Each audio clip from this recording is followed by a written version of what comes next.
and welcome to Washington Talk. I'm Eun Cho. President Yoon Suk-yeol's short-lived declaration of martial law has sparked widespread protests in South Korea.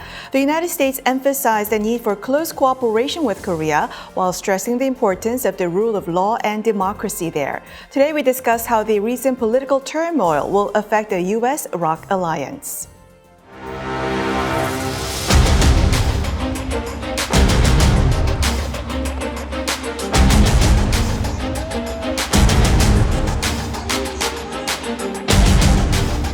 내란 우두머리 행위에 대해서 헌법과 법률을 중대하게 위반했다.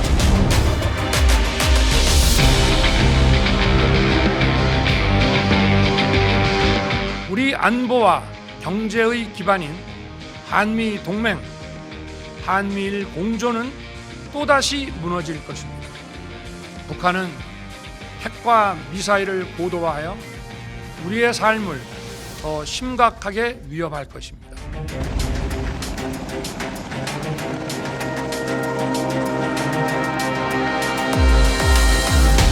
Our relationship is ironclad, and we remain focused on defense of the peninsula.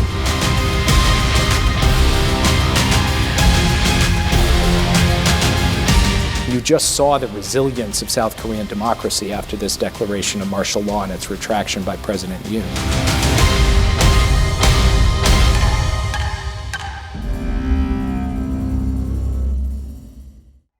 In the studio with me, Colonel David Maxwell, the Vice President of the Center for Asia-Pacific Strategy. Colonel Maxwell was a former military planner for the ROK U.S. Combined Forces Command.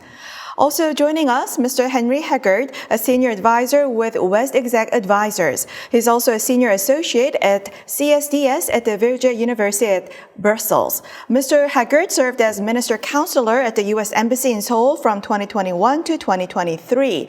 Prior to that, he served as director for European Affairs at the National Security Council during the first Trump administration. Welcome to the program. Thank you. Great to be here. Now, Colonel Maxwell, there is leadership uncertainty in Korea in control of military and diplomacy. How does the United States preserve its core interests when its key ally is undergoing political turmoil? Yes, there certainly is political turmoil, but what we can really take solace in is the fact that we have such a strong bilateral military alliance with a strong chain of command. And we have really the world's strongest bilateral combined command, the ROK U.S. Combined Forces Command.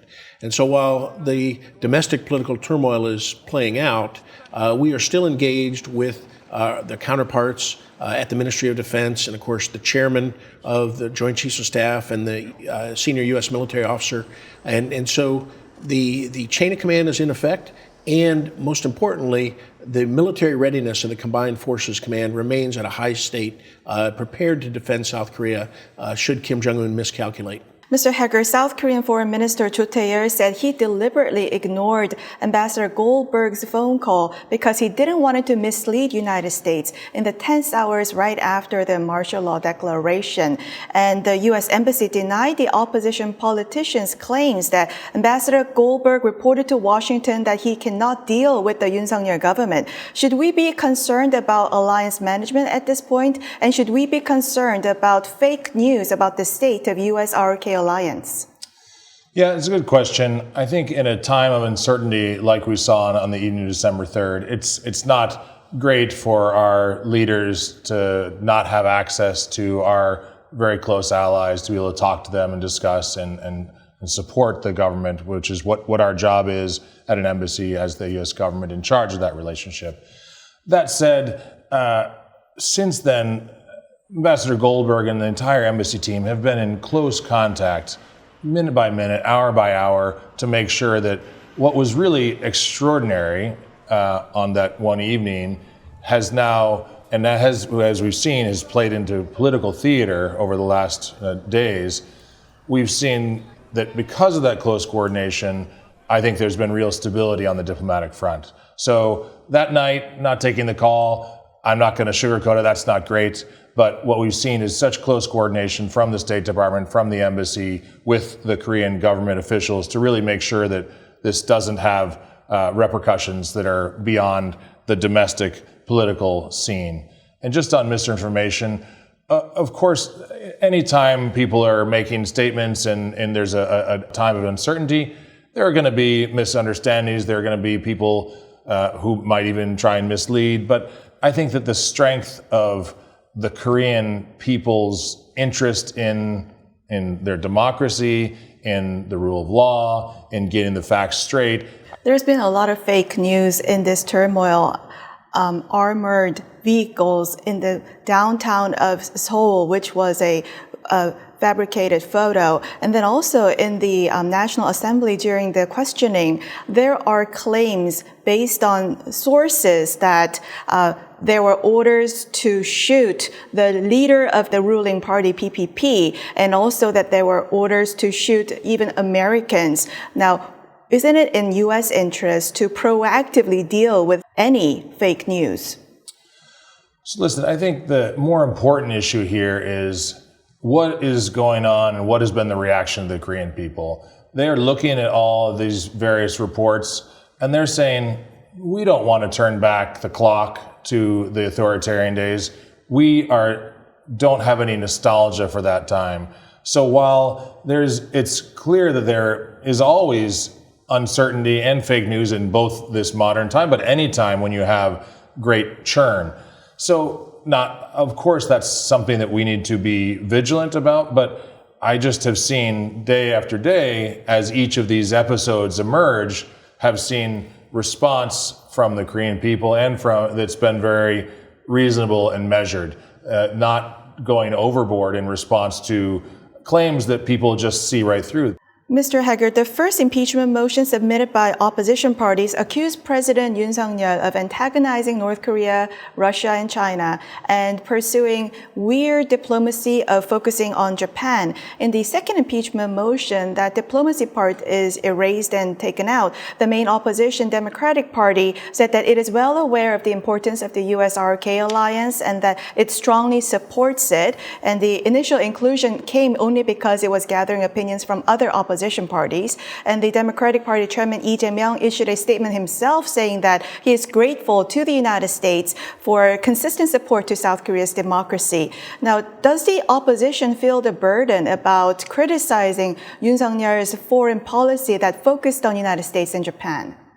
So, of course, from the U.S. perspective, we don't like to see our friends, partners, allies saying things that we don't like, talking about a relationship that we find so important, which is the Korea-Japan relationship, the trilateral relationship, not just under President Biden, but under past administrations, has been a focus of ours. We think there's just great strength in bringing our two allies together to accomplish both in the security realm, but also in economic and other areas global leadership. It's better to be working together. So yeah, definitely was not something we were I would think the United States government wasn't excited about.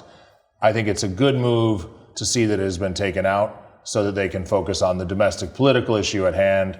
I think that that's exactly where it should be. This impeachment is a domestic issue for them to manage the way forward. I think that the United States is glad that that's happening. I think it's also a sign that a move towards what's next. What is next is most likely the Democratic Party will be leading the country. That's the most likely scenario if the impeachment passes and there's an election, just looking at past practice, looking at polling. And so the Democratic Party understands that to be a leader of a country, you have to manage the relationship with the United States. To lead the country, you have to worry about more than just scoring domestic points, but worry about your place in the world. And Korea's global place is with the United States, is with Japan. So I see this as a natural progression from a domestic issue that's, coming back into perhaps, the next stage of Korea's leadership transition. Colonel Maxwell, what is your reaction to the fact that what both Washington and Seoul considers as a diplomatic success and achievement is initially included in the impeachment motion?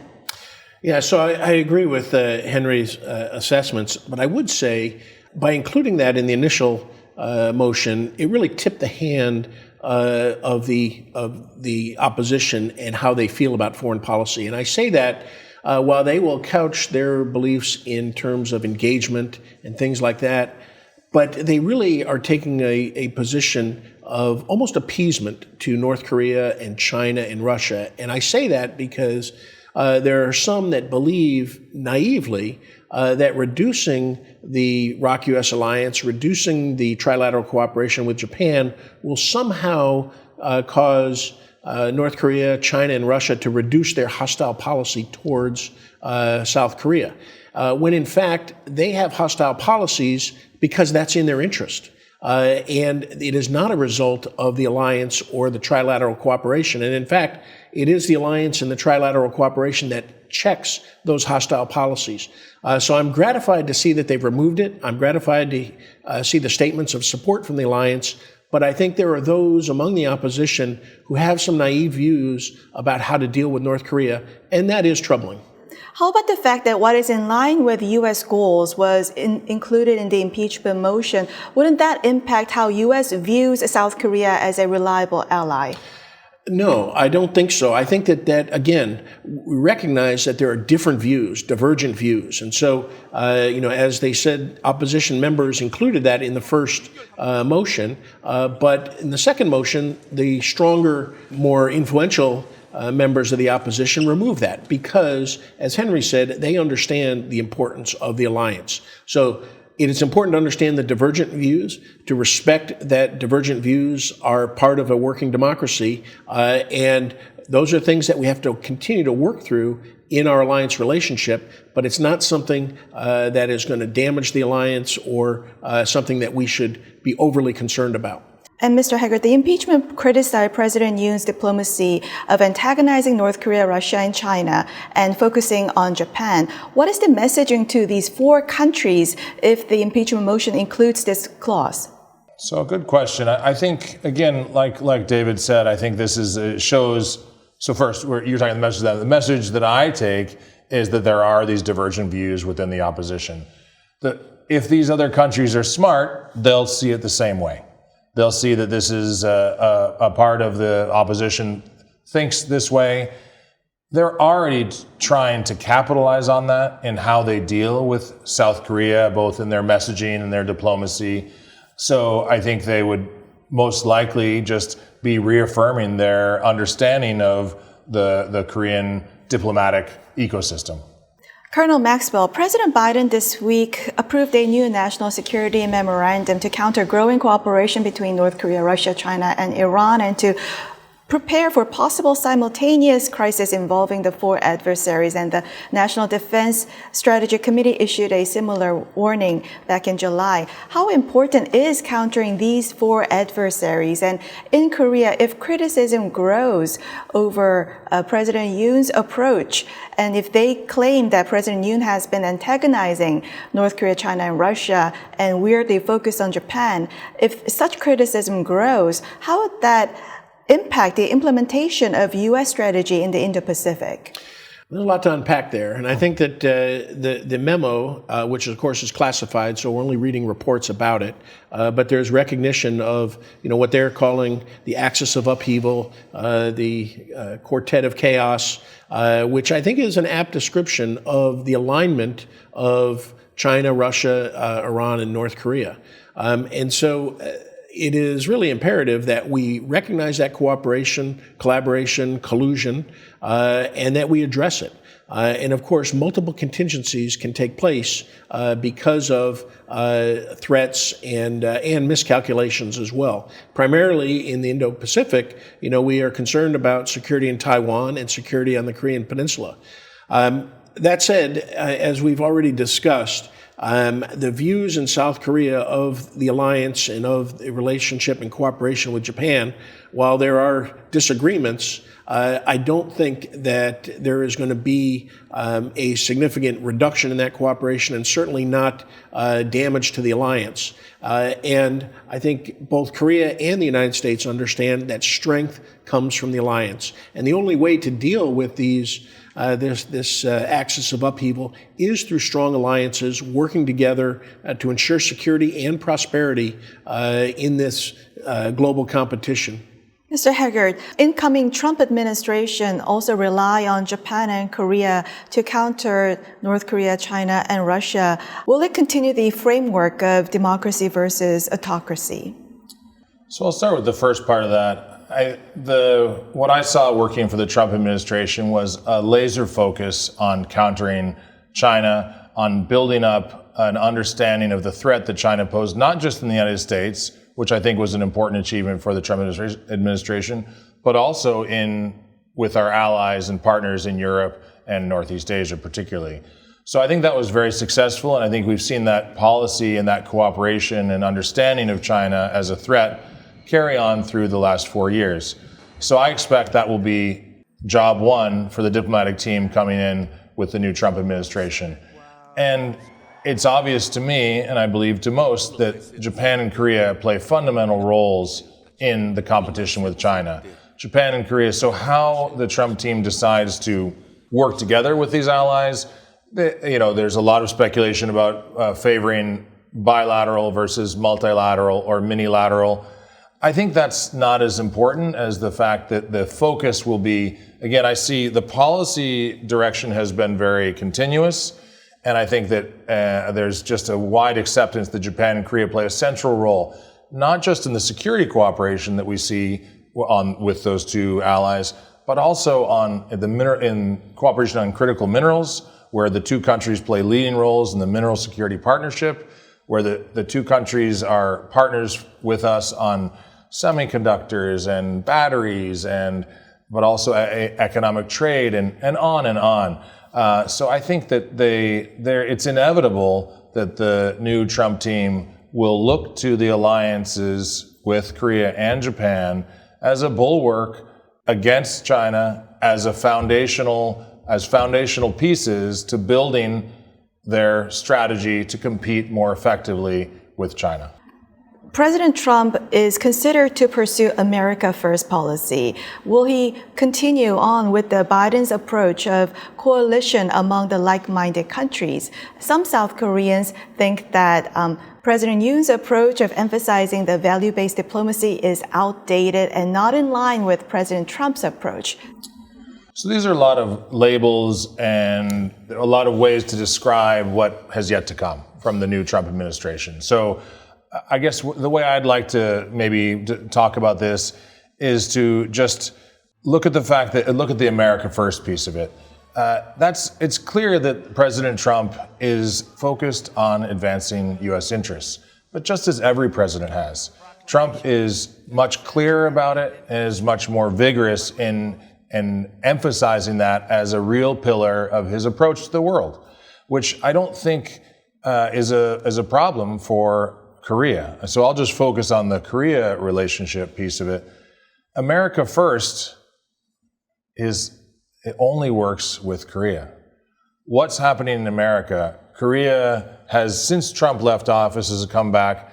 Korean firms have invested over $100 billion into America. They have built factories to very high tech, the highest tech factories for semiconductors, for batteries, but also up and down the energy transition supply chain.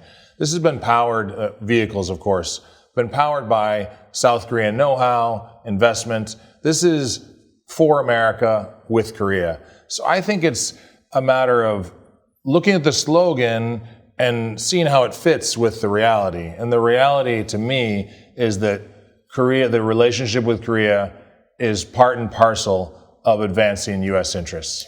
Mr. Haggard, many people say South Korea should highlight its contributions to American economy and American national interest. And you say that every president put its own national interest first, which is true, but every president also have different levels of emphasis on alliance relationships. And President Trump, compared to other presidents, it seems like he's putting less emphasis on the alliance relationships. And considering his style, how should South Korea fine-tune and adapt to the incoming new administration? No, you're right. There are differences in style and approach. What I've told my South Korean friends and colleagues is that I think it's important to tell the story of South Korea, and particularly tell the story of how the South Korea-U.S. relationship has changed in the last 4 years since Trump left office the first time. I think that story is about a deepening, broadening relationship between Korea and U.S. I see our time now as that relationship coming to a tipping point where it will be even more, Korea and the Korea-U.S. relationship will be even more integral in the United States day-to-day life. And that's not just cars and semiconductors, but it's also movies and senators and up and down the economic and cultural landscape. In that sense, isn't it a big blow to South Korea, which is going through political turmoil at this point, that there is really nobody who can really tell that story to America? I think that is vastly underestimating the 50 million people who are not President Yoon. There is a story being told by all the Korean CEOs, all the Korean business people, all the Korean students, all the Korean artists who are traveling back and forth.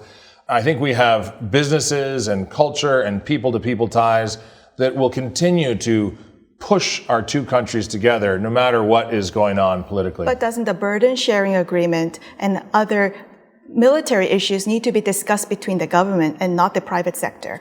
Oh, of course. Don't get me wrong. It's much better for diplomatic relations if there is a stable domestic political situation in Korea, of course. And so that's why I think it's important for this administration, the Yoon administration, to turn the page, to have an impeachment go through, or whatever they decide is the best way to move on. But they should make a move, I believe, from a U.S. perspective. Korea has to decide its own politics, but from a U.S. perspective, exactly as you've laid out, in order to have that important conversation, and more importantly, not just about U.S.-Korea relationship, something that's also important is to have the global conversation. Korea is a global leader. Colonel Maxwell, North Korea made its first public statement about the martial law, and Kim Jong-un called the Yoon government a fascist dictatorship and South Korea's Special Warfare Command gangster organization. How would you respond to North Korea's narrative? Yeah, I find it really the pot calling the kettle black. It is North Korea that is the dictatorship. And what we have seen in South Korea is the protection of a vibrant democracy.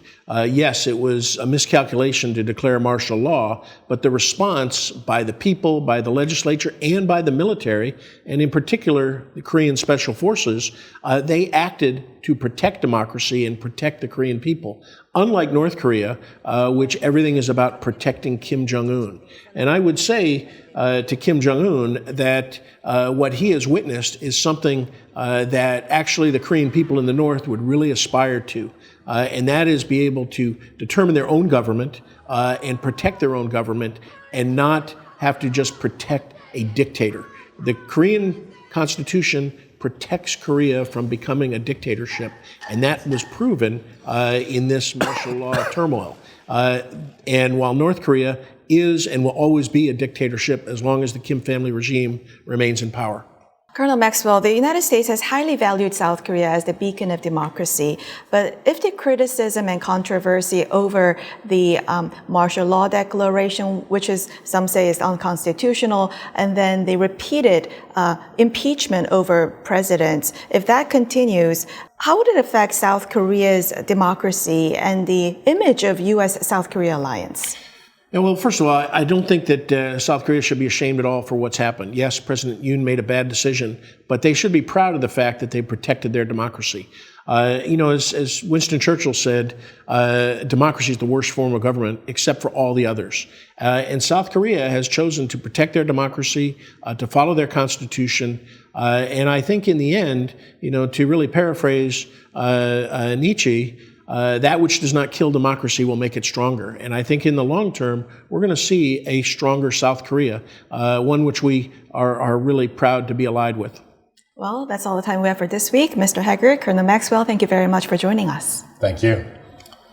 And thank you for watching. We'll be back here next week with U.S. experts to discuss the two Koreas and the region right here from Washington.